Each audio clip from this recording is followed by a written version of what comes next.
ഇത് ഞാൻ കഴിഞ്ഞ ദിവസം സ്ക്രാപ്പിൽ നിന്ന് എടുത്ത് ശരിയാക്കിയ ഒരു ബ്ലൂടൂത്ത് സ്പീക്കർ ആയിരുന്നു. ഇതിന് വലിയ കംപ്ലൈന്റോ കാര്യങ്ങളൊന്നും ഇല്ലായിരുന്നു. ഇതിന്റെ ബാറ്ററി പോയായിരുന്നു, നമുക്ക് സ്പീക്കർ പോയായിരുന്നു. ഇത് രണ്ടും നമ്മൾ ശരിയാക്കി. പിന്നെ ഇതിന്റെ ബോഡി ഡാമേജ് ആയതുകൊണ്ട് നമ്മളൊരു PVC ബോക്സിനെ സെറ്റ് ചെയ്തെടുത്തിരിക്കുകയാണ്. അതാണ് ഈ ഒരു ഷേപ്പ് വന്നേക്കുന്നത്. അപ്പോൾ ഈ വീഡിയോ കണ്ടിട്ട് നിരവധി ആൾക്കാർ എനിക്ക് പേഴ്സണലി മെസ്സേജ് അയച്ചിട്ടുണ്ട്, ഇത് കൊടുക്കുമെന്ന് ചോദിച്ചിട്ടുണ്ട്. അതുകൊണ്ട് തന്നെ കമന്റും വന്നിട്ടുണ്ട്. അപ്പോൾ എന്തായാലും ഇതെന്റെ വെച്ചിട്ട് വലിയ കാര്യമൊന്നുമില്ല, ഇതെന്തായാലും വെറുതെ ഇരിക്കത്തുള്ളൂ ഇവിടെ. അപ്പോൾ ഞാൻ വിചാരിച്ചു നിങ്ങൾ ഒരാൾക്ക് ഇത് ഫ്രീ ആയിട്ട് തരാം. അപ്പോൾ ഇത്രയും കമന്റും കാര്യങ്ങളൊക്കെ വന്നേക്കുന്നുണ്ട്, എനിക്ക് അതിൽ നിന്ന് ഒരാളെ സെലക്ട് ചെയ്യാൻ എന്തായാലും പറ്റത്തില്ല, കാരണം നിങ്ങളെല്ലാം എൻ്റെ ഫാമിലി മെമ്പേഴ്സ് ആണ്. അപ്പോൾ നിങ്ങൾക്ക് ഇത് വേണമെന്നുണ്ടെങ്കിൽ ഞാൻ വലിയ ക്രൈറ്റീരിയ ഒന്നും പറയുന്നില്ല, നിങ്ങൾക്ക് ഇത് വേണമെന്ന് പറഞ്ഞ് താഴെ ഒരു കമന്റ് ചെയ്താൽ മതി, അതിനകത്ത് ഞാൻ ഒരാളെ സെലക്ട് ചെയ്തോളാം. അപ്പോൾ നിങ്ങൾ ഈ വീഡിയോ കാണുന്ന ഏത് പ്ലാറ്റ്ഫോമിലും കുഴപ്പമില്ല, യൂട്യൂബിലോ ഫേസ്ബുക്കിലോ ഇൻസ്റ്റാഗ്രാമിലോ എവിടെയായാലും ഒരു കമന്റ് ഇട്ടാൽ മതി, ഞാൻ ആ കമന്റിൽ നിന്ന് ആളെ സെലക്ട് ചെയ്യുന്നതായിരിക്കും. അപ്പോൾ ഈ വരുന്ന ചൊവ്വാഴ്ച രാത്രി 12 വരെ വരുന്ന കമന്റ് ഞാൻ നോക്കത്തുള്ളൂ, അത് കഴിഞ്ഞുള്ള കമന്റ് ഞാൻ നോക്കത്തില്ല. അപ്പോൾ ഇത് വേണമെന്നുള്ളൊരു വേഗം കമന്റ്.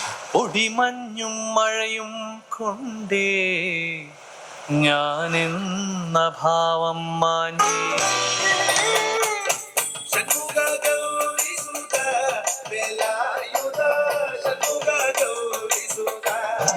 എന്താണു നിന്നോടിരക്കേണ്ടു ഞാൻ മഴനീർത്തുള്ളികൾ നിൻ തനുനീർമുത്തുകൾ